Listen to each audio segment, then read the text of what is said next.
नमस्कार, मी प्रतीक्षा. डीएनए मराठीमध्ये आपलं स्वागत. पालम तालुक्यातील पेडू हे संत महात्म्यांचं मोठं तीर्थस्थान असून या ठिकाणी आषाढी एकादशी निमित्त मोठ्या प्रमाणात दर्शनासाठी भाविकांच्या मोठ्या रांगा लागल्या होत्या.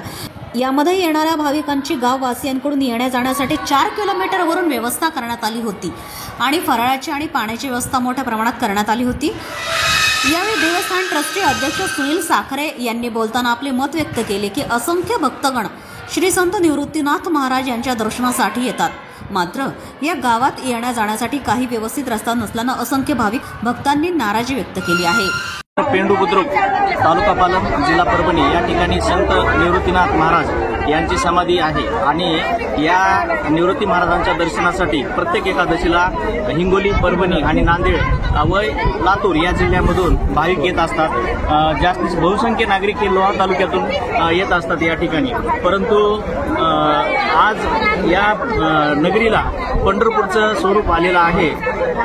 या येणाऱ्या भाविकांना लोहा तालुक्यातून रस्त्याची सुविधा ही फारच दयनीय अवस्था आहे. रस्त्याची सुविधा शासनाने करून द्यावी व आमचं हे जे काही मंदिर आहे हे तीर्थक्षेत्र म्हणून घोषित करावं आणि इथे या ठिकाणी भाविकांना जास्तीत जास्त सुविधा देण्यात याव्यात, एवढीच मी या ठिकाणी बोलतो. प्रतिनिधी बालाजी कांबळे, डीएनए मराठी, परभणी.